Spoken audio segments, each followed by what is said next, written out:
I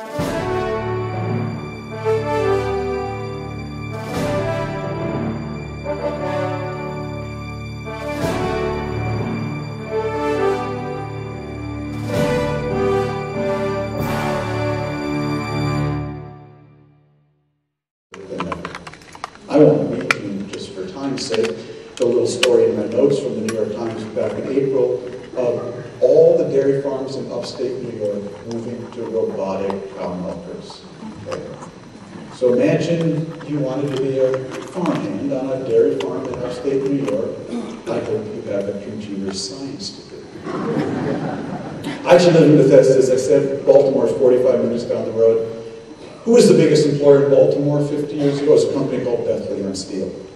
You could actually drop out of high school 50 years ago, join the steel union, get an average job at Bethlehem Steel that earned an average pay that actually enabled you to get an average mortgage to buy an average house with an average size yard, so you could have 2.0 average kids. You could work at average 30 years, go to an average number of Baltimore Oral games and an average number of trips to Disney World. You could have a perfectly average retirement and a wonderfully average income. All as a high school dropout in Baltimore in 1950. Who is the biggest employer in Baltimore today? Johns Hopkins University Medical Center. Bethlehem Steel is long. They do not let you cut the grass at Johns Hopkins without a VA.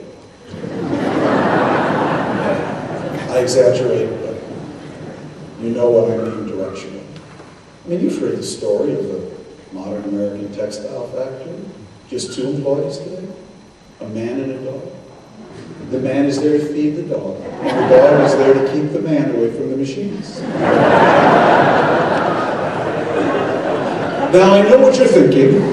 I know what you're thinking. You're thinking, very easy for you to say, Mr. Smarty Pants, New York Times columnist. And what does that okay. No, let me tell you about my life. I became the New York Times Foreign Affairs columnist in January 1995. I actually inherited the office that was used by James Reston in the Washington Bureau. What an honor. I got to inherit the office of this great editor and columnist from the 50s and 60s and early 70s.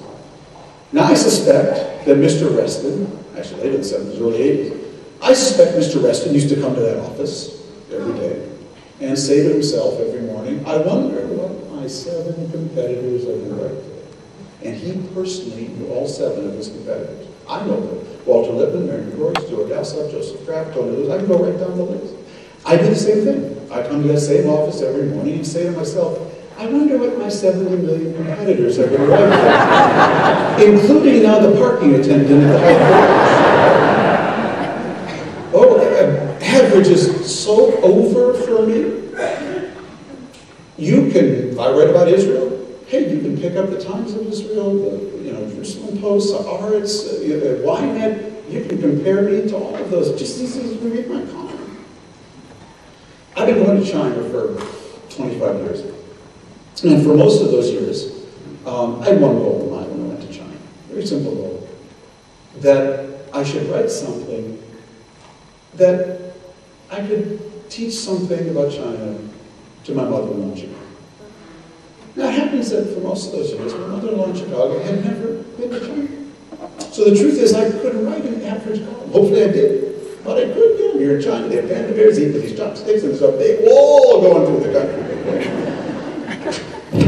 Could have done that. Hopefully I didn't. So 3 years ago, New York Times started NewYorkTimes.com.cn, New York Times in Chinese. If you called up our website, up came, it said New York Times, the International Herald Tribune, International New York Times, and then some Chinese letters. That was New York Times in Chinese. This was really cool. My column was going to 1.3 billion, available to 1.3 billion people in China. This was really cool. Now, unfortunately, the Chinese shut it down last year after we reported that Wen Jiabao, the Prime Minister's mother, who was 97, living in a nursing home, was worth $2.7 billion, and they took offense to it. But one day they will resume NewYorkTimes.com.cn. But my column is in Chinese. I have a very different goal than telling my mother-in-law something new about China. My goal when I go to China is to tell Chinese something new about China. Is to tell them something they don't know about Chengdu. That is a totally different level of journalism. The amount of reporting I have to do, the amount of research I have to do, the amount of thinking I have to do. When our column about China is in Chinese, read by Chinese, and I'm writing about China, that's not average. So what is the challenge we all face? We all have to find our extra, our unique value contribution that justifies why we should be hired, why we should be promoted, and continually advanced. What is your extra? That's why I always tell my girls, I'm an old fuddy-duddy, when I graduated from college, I got to find a job. You will have to invent a job.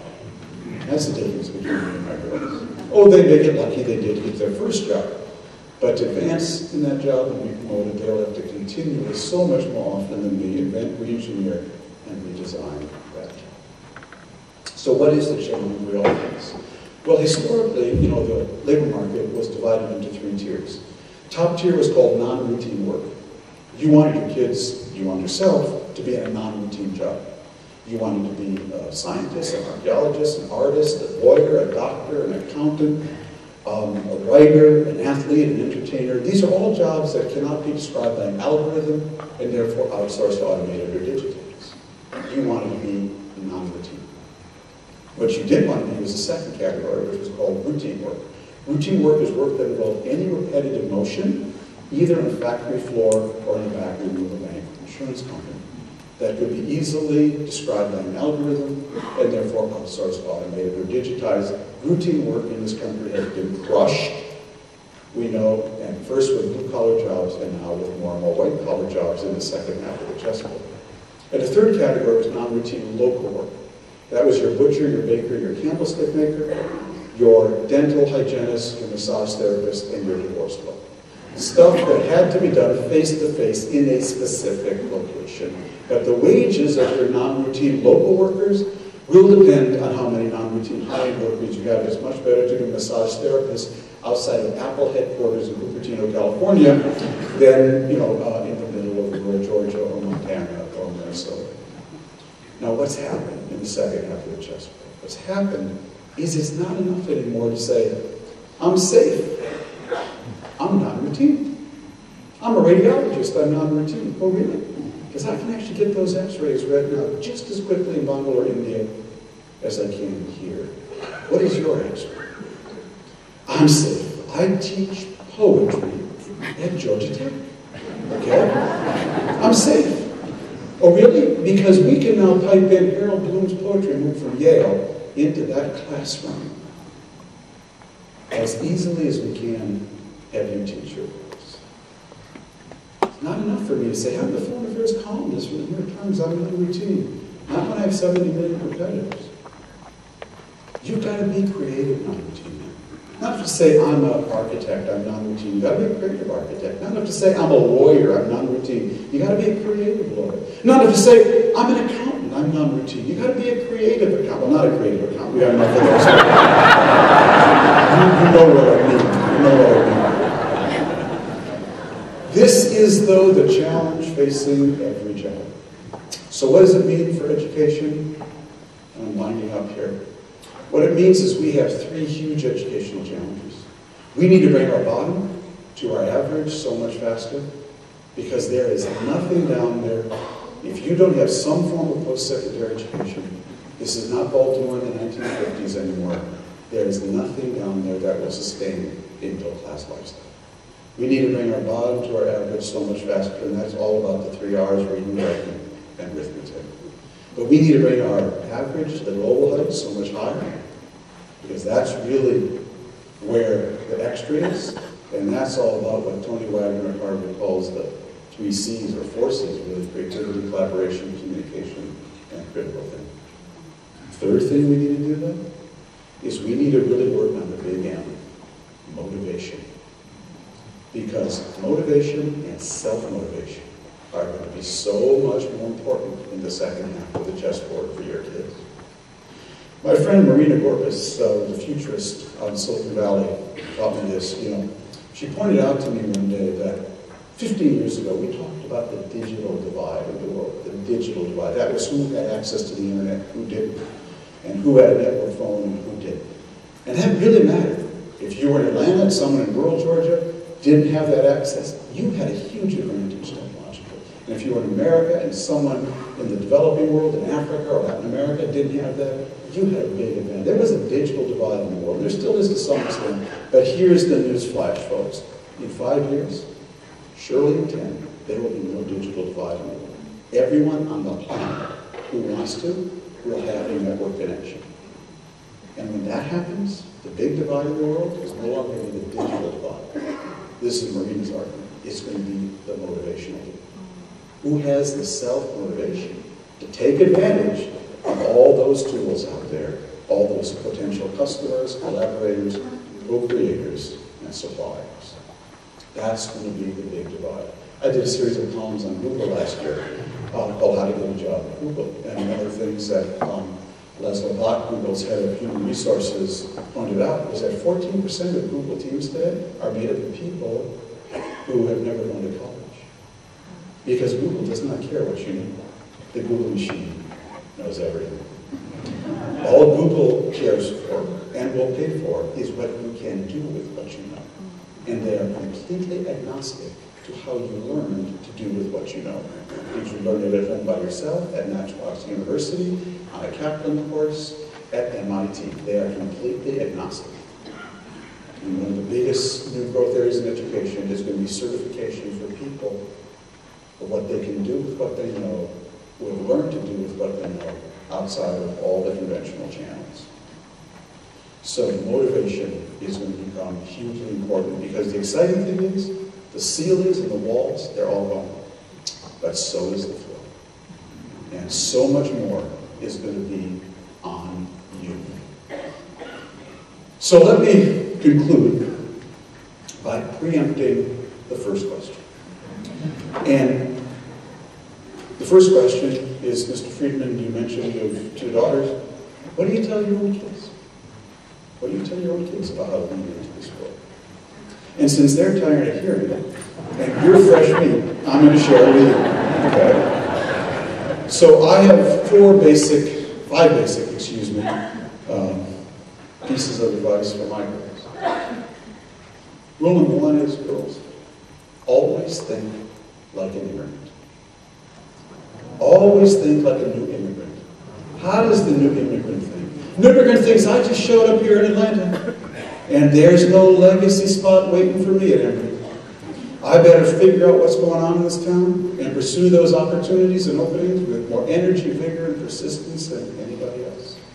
I have an Armenian friend who taught me new immigrants are paranoid optimists.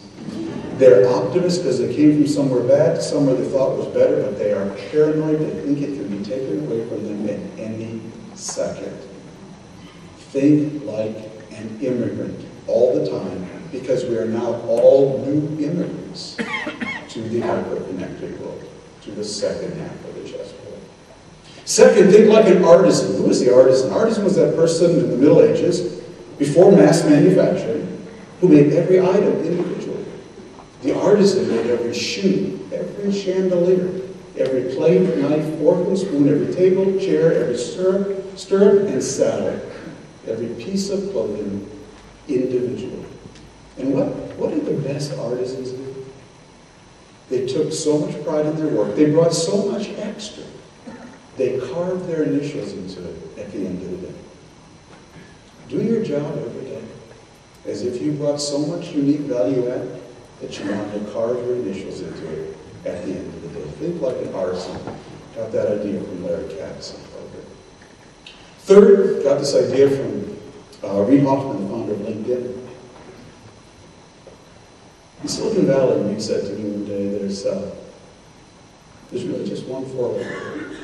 Actually, it's not 4 letters. But it does start with an F. And that word is finished. Finished. If you ever think of yourself as finished in Silicon Valley, you are really finished. Reid's argument is always be in beta. Always be in the state of mind of beta.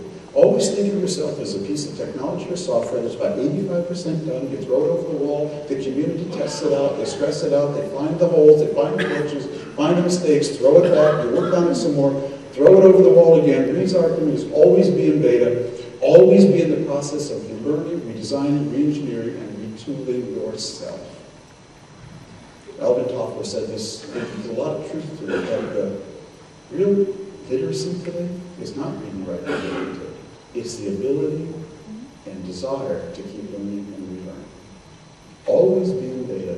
Never think of yourself as finished. Always think of yourself as a work in progress.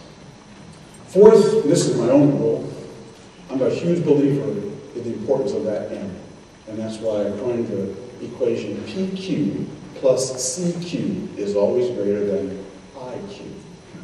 You give me, in a world where the Google machine knows everything, you give me a young person with a high persistence and passion quotient, and a high C curiosity quotient, and I'll take them over a kid with a high intelligence quotient 7 days a week. That P and C are going to be so much more important in the second half of the textbook. And even if they're not greater than IQ, they will be equal to IQ. Lastly, always think like a waitress at Perkins Pancake House in Minneapolis, my favorite restaurant. When I was working on my last book, and I probably told the story last time I was down here for the book fair, I went out to breakfast on a Sunday morning at Perkins on France Avenue in my working group with my best friend Ken Group. I ordered 3 buttermilk pancakes and scrambled eggs. Ken ordered 3 buttermilk pancakes and fruit.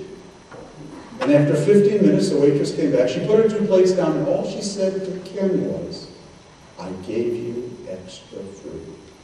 That's all she said. I gave her a 50% tip.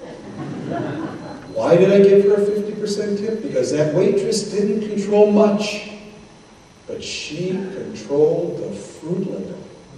And that was the source of her extra, her unique value add. What was that waitress doing in her own little world? She was thinking entrepreneurially. Whatever you do, whatever business, service you are in, always think entrepreneurially. Where can I fork off here, start something there, initiate something there? All net new jobs in America today come from startups. So friends, it's been great to be with you this evening. And if you take nothing else from this lecture, please take this. Think like an immigrant and stay hungry. Think like an artisan and take pride.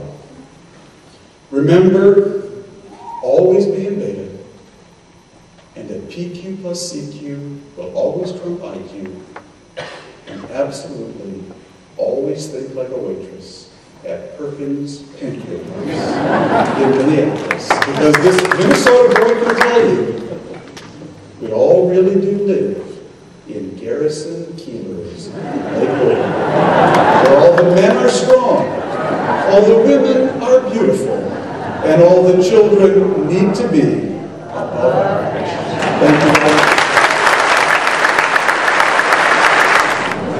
Fantastic, provocative, and now we have the opportunity to have time to ask questions that you have given us in advance, and I'll try to move them. The first series of questions really touched on, but we'd like more. How do we respond to ISIS? Something we didn't know about until June, and now they've taken over half the country.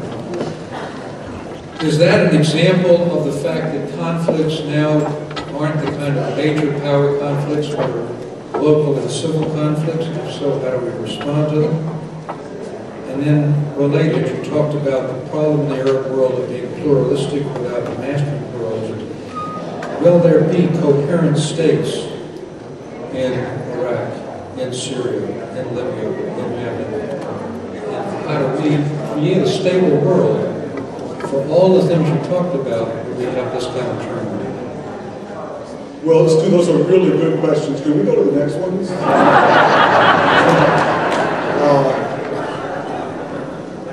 How to deal with ISIS? Well, I don't envy the president of this because, in fact, David wrote a column a few weeks ago say that this got some people definitely riled up, and that was it. That the world that Barack Obama has to deal with is so much harder than the world Ronald Reagan. You see, Ronald Reagan was up against a world of two systems of order. They were just two different systems of order. The Soviet Union represented an alternative concept of order. And when it began to unravel, its leader won the Nobel Peace Prize for bringing their system of order into a unique and consensual framework. ISIS does not represent a new system of order. They represent a new system of disorder. And Abu Bakr, the self-proclaimed caliph, will not be winning the Nobel Peace Prize. So what do we do?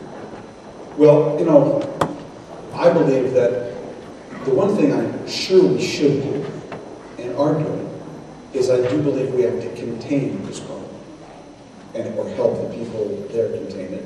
We do not want ISIS destabilizing islands of decency called Kurdistan, Jordan, and Lebanon. That's for sure. That, I believe, we have a fundamental national interest in. But I believe ISIS can only be defeated, and will only be defeated, when Iraqi Sunni Shiites and Kurds forge that social contract for how to live together as decent citizens. There's no question that with the 82nd Airborne and enough troops, we could root out ISIS at huge cost in Mosul, in Ramadi, in Fallujah. I have no doubt that our men and women in uniform could do that. But I equally have no doubt that if we did that and turned it over to the Iraqis the morning after, we would be in the same suit a year or 2 years later. This is their problem.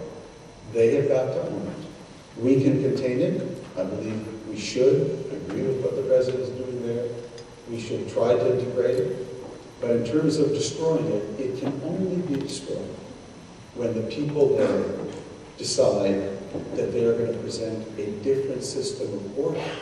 Not one based on top-down iron fist of one sect on top of another, but all the sects living as equal citizens. It's going to take a long time. Tom, you had the unique role of serving as bureau chief in Beirut and in Jerusalem, and of course wrote a book about it. The Middle East peace process has confounded one president after another, an unwillingness by the Arab world to recognize Israel, with the exception now of Egypt and Jordan, the expansion of settlements, the current crisis in Jerusalem. Is this truly an insoluble problem? How do we deal with this? What's the U.S. role?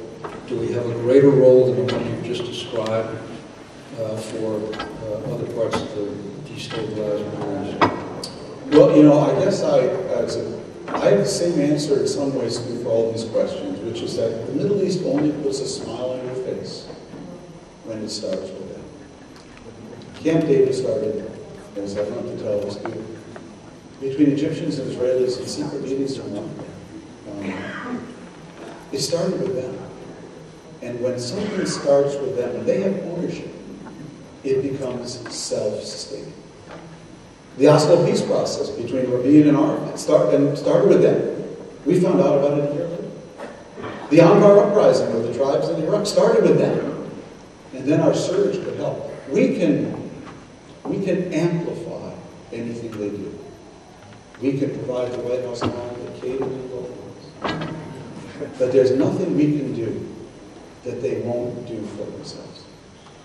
And if, for whatever reason, the politics there, Israelis and Palestinians, are not ready to sit down and do it for themselves, I think we could publish a peace plan. I think that might catalyze things for a while. But ultimately, it's got to start with them.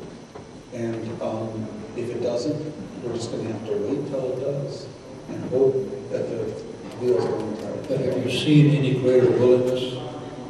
I really don't see. You know, I think John Kerry has done yeoman's work to try to create a framework that's balanced and fair to both sides. And the fact that he couldn't find willing partners in Abu Mazen or in Prime Minister Netanyahu, I think tells you that they're just not there. And unfortunately, it could grind on like this for a long time. You talked about the fact we should all think about immigrants. I think that resonates in this audience because we're all sons or grandsons or granddaughters of immigrants who brought an immigrant culture and desire to succeed. We have now 12 million or more illegal immigrants in the United States who did not come in the same way our parents or grandparents or great-grandparents did. What do we do about them? If we can't solve this by legislation, should the President simply act with all the ramifications that it have by executive order? Well, my simple view on immigration is very simple. I am for a really, really high wall with a really, really big gate. Okay? That is, I think you have to assure every American, especially people living in border states, that we can't control our border. I think that's a legitimate demand by those states, and it's a national concern. But once I've controlled the border, I'm a radical pro-immigration person because I believe that it's our single greatest competitive advantage in the world. For both skilled and unskilled. If you can build a boat from milk cartons that sails here from Haiti, man, I want you. Okay? And if you're Sergey Brin and you can co-invent Google, I want you also. Okay? Now we have to do this in a legal and organized and fair way. And there is a question of how to manage the 11, 12 million who are here. And let's remember, the Senate, Democrats and Republicans have agreed on a plan for a pathway to citizenship. And it's onerous and it's severe, but it's just, fair, it has a real proper endpoint. And it's only the House of Representatives, under the influence of the Tea Party, that has prevented its passage. So the formula, I think, is there. It's a non-insoluble problem. But God save us if we turn away from being pluralistic immigrant. Should the President force the hand of Congress? I don't know. You know, I think there's a game of chicken going on here, because Obama's not going to say, I'm not going to do anything, otherwise they won't do anything. And by challenging them, he also raises the risk of imposing something that is so central, immigration policy. Who are we? Who gets to be an American? I would hate to see it have to come to that. I hope there'll be a compromise. Two more questions. One of the revolutions which you've written about but didn't emphasize tonight is our own energy revolution. We'll be the largest natural gas producer, the largest crude oil producer shortly. What does this mean for us in terms of reindustrialization, but also geopolitically? Well, it's going to have huge implications. Geopolitically, we will be the world's biggest oil producer in 2015. We could easily be an OPEC. OPEC has to worry about us. And that's going to have enormous ramifications for someone like Vladimir Putin. Because if we do live, you know, it's against the law in America to export oil from this country. And that goes back to 73 oil embargo when our concerns are running short.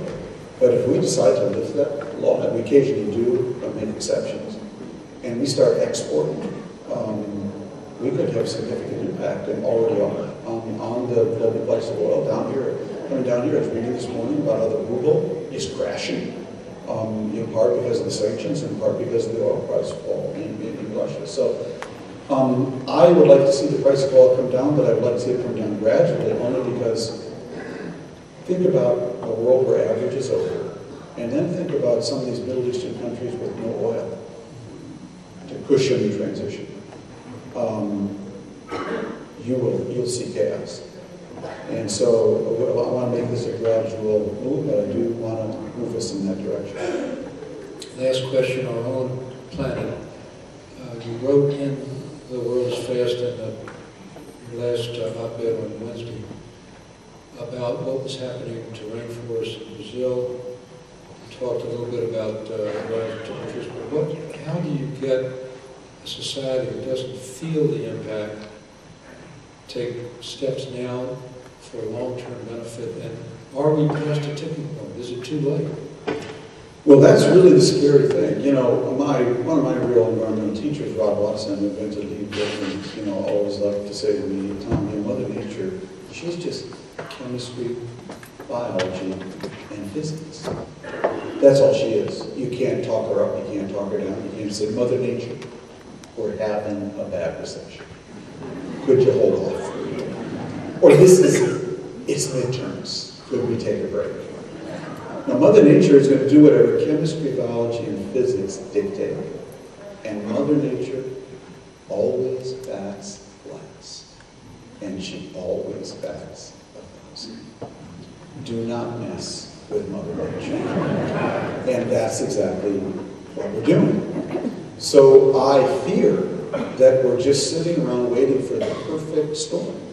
And the perfect storm is a storm big enough to end this insane debate, but not so big as to end the world. Because if we're not at the tipping point, we're very close to it. We're at a point where we need to manage what is now unavoidable and avoid what will be totally unmanageable. And that's really the motto of environmental scientists today. So this is all going on. That's why I always combine in my view of the world what's going on in the market, what's going on in globalization, what's going on with Mother Nature, because all three of them are acting on the planet. I think there's ways of doing this that are economically viable and maybe even more profitable. But Lord knows we need to get on with it. Tom, you've given us all so much to think about and enriched us so much this evening. And Rabbi Sandler, will you close? And again, can we have a great round of applause for Tom?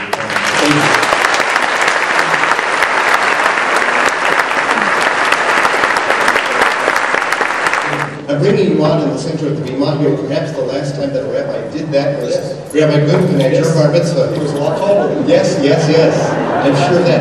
And so I thought it was an appropriate way to end this program this evening, because we are very, very appreciative of the wonderful presentation that you shared with us.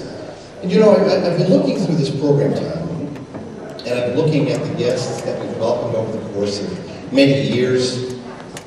Former heads of state, former presidents, legal experts, diplomats, all sorts of individuals.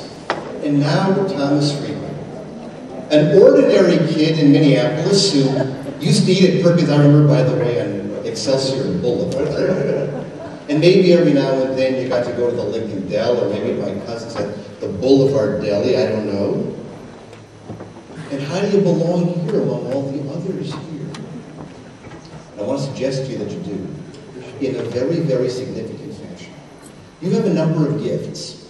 The gift that you have shared with us here this evening, and that you do through your writing, whether it be in your columns, your op-eds, or in your books, is to be able to take the complexities of life, the complexities of this world, and to be able to boil them down in ways that we can understand. Again, agree, disagree, not the point. To be able to understand. And so we thank you for everything that you do in that regard. Now, as a token of our appreciation, and this really is just a symbol of that, we are making a contribution to your congregation in North Bethesda, and we hope that Kol Shalom will enjoy that. It's a contribution to the Kol Ati Fund, and I know that your friend and mine, Deb Finkelstein, will in fact appreciate that. So once again, we thank you very much. Thank you. So we did a quick signing. Ladies and gentlemen, please, we want to give time the opportunity to go back, because again, as Stu told us before, there are several different books that Tom has authored, which he will be signing now, so we're going to give the opportunity to go back there, and he will be available again just outside our sanctuary for that purpose. Will you join me, please? Once again, thank you. Ambassador Stuart Eizenstat.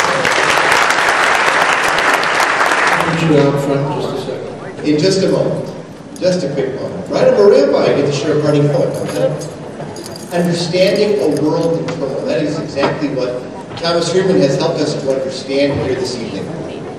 But in the end, if we just stop at understanding, we haven't really fulfilled our obligations within that world.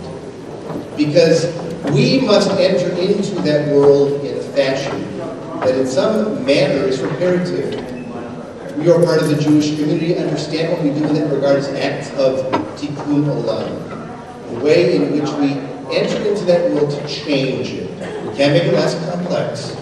We can't necessarily reduce the turmoil, but we can make it a little bit better. So in that fashion, as part of communities of meaning, of sacred communities, I invite you always to enter into that world to make your difference. Thank you very much for joining us.